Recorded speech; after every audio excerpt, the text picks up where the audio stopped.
இன்று அக்டோபர் 7ஆம் தேதி 2024 திங்கட்கிழமை, தமிழ் மாதம் புரட்டாசி 21ஆம் நாள். இன்றைய திதி பஞ்சமி. இன்றைய சிறப்பு துர்கா ஸ்நானம். இன்றைய மருத்துவ குறிப்பு: தென்னம்பூ வாயிலிட்டு வென்று தின்ன, அரையாப்பு கட்டி சிலந்தி தீரும். இன்றைய நல்ல நேரம் காலை 6 மணி 15 நிமிடம் முதல் 7 மணி 15 நிமிடம் வரை.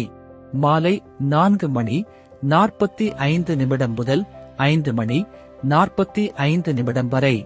கௌரி நல்ல நேரம் காலை 9 மணி 15 நிமிடம் முதல் 10 மணி 15 நிமிடம் வரை. மாலை 7:30 மணி முதல் 8:30 மணி வரை. ராகு காலம் காலை 7:30 மணி முதல் 9 மணி வரை. யமகண்டம் காலை 10:30 மணி முதல் 12 மணி வரை. குளிகை மதியம் 1:30 மணி முதல் 3 மணி வரை. இன்றைய ராசி பலன்: மேஷம் நன்மை, ரிஷபம் பக்தி, மிதுனம் வெற்றி, கடகம் சுகம், சிம்மம் பயம், கன்னி நஷ்டம், துலாம் பாராட்டு, விருச்சிகம் குழப்பம், தனுசு ஆரோக்கியம், மகரம் ஆர்வம், கும்பம் விவேகம், மீனம் மேன்மை. இன்றைய சிறப்புரை: வாழ்வதற்கு அருகதையுள்ள எந்த மனிதனும் சாவதற்கு அஞ்சத் தேவையில்லை. நன்றி.